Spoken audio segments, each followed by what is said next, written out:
iyo dhammaan mudanayaasha halka la joogo isku dareena ugu horeyn inaanu tacsi tiiraanyeel u gudbino shacabkii ku geeriyooday rabshadii ka dhacay magaalada Boorame caasimadda gobolka Awdal intii dhamatay way naga wada dhinteen annagoo la dareena shacabkayga waxaan leenahay samir yaman Allah inaga siiyo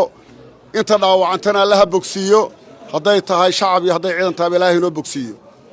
tacsida kadib waxaan rabnaa shacabka reer Soomaaliya la wadaagno kalfadhiga 16aad maanta noo furmay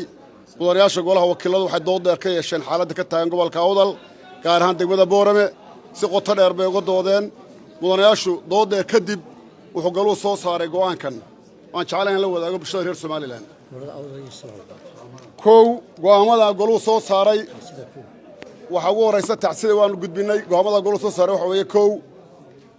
in la hakiyo bandhiga buugga xeer ciise ee lagu qaban lahaa waqti degmada Seylac 14 bishan u mudaysnaa iyadoo laga duulayo xaaladda jirta gol wuxuu soo saaray go'aan gole in la hakiyo bandhiga buugga laba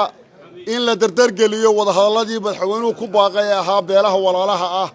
ee gobolada Awdal Salal dega in ay wada hadal degdeg loo furo si xaaladda loogu soo miiska wada hadalka la isku yimaado xaaladda deegaansho loo keeno saddex inay xukuumaddu sugto amniga gobolada Awdal iyo Salal afar gol wuxuu ugu baahayaa aqoonyahanka salaadiinta waxgaradka haldoorka bulshada reer Soomaaliland iyo bulshada reer Awdalba culimada inay ka qayb qaataan daminta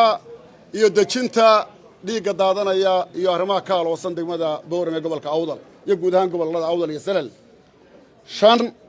goluhu wuxuu soo jeedinayaa xukuumadda dadkii wax ku waxyeeloobay dhaawaca iyo dhimashada ee isugu jira shacab iyo ciidanba in la gaadho gurmad degdeg oo bini'aadanimo ay ugu horeyso dawooyin iyo muxuu ahaa dhaqaatiir labadaba aad iyo aad baa u mahadsantihiin goluhu shacabku la dareen yahay goluhu wuxuu magacaabi doonaa guddi si dhow uga shaqaysa xaaladda ka soo korodhay gobolada Awdal iyo Salal ayaanu soo saari doonaa wabilaahi tawfiiq wasalaamu calaykum waraxmatullaahi wabarakaatuh